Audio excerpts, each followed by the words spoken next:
When it comes to building muscle, one of the most debated questions in the fitness industry is whether it is possible to build muscle while being in a calorie deficit.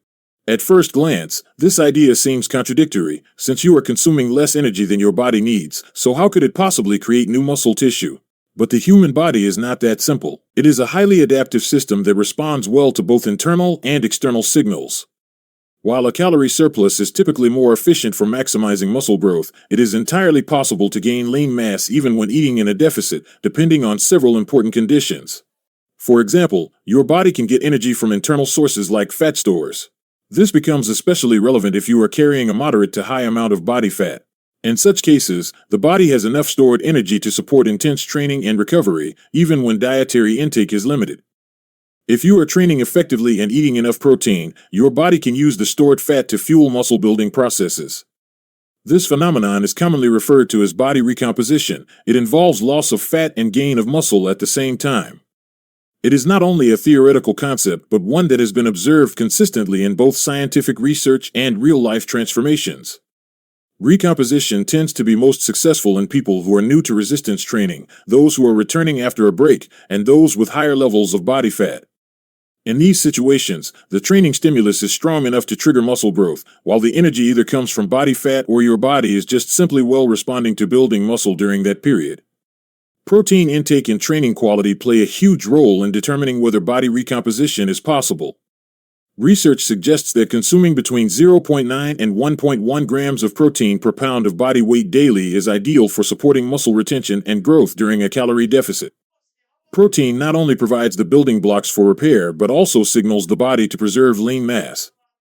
Without enough protein, the body starts breaking down muscle for energy when cutting.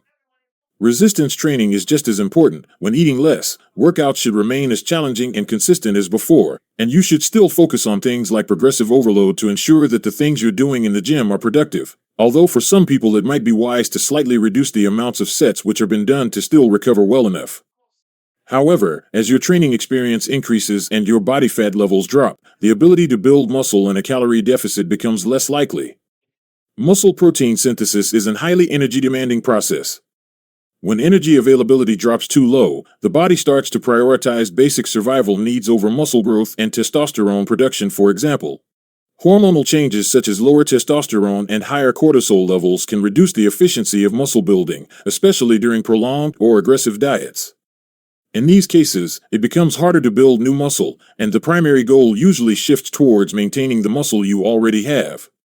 If you've been training for over 3 to 4 years, muscle growth during a cut is theoretically possible, but for most people, it's unlikely, since training, nutrition, recovery, and other factors usually aren't optimized to a high enough degree for growth to continue well. And even if muscle gain is technically possible in a calorie deficit after several years of lifting, the rate of progress will be so minimal that it's far more efficient to focus on proper and long growth phases. And when it's time to cut, aim to keep those phases relatively short and try to get back into a growth season as soon as possible, while obviously avoiding overly aggressive cuts. And as a quick plug-in, if you want to learn about how to increase your testosterone levels even more, go and check out the top link in the description for my testosterone optimization course right now.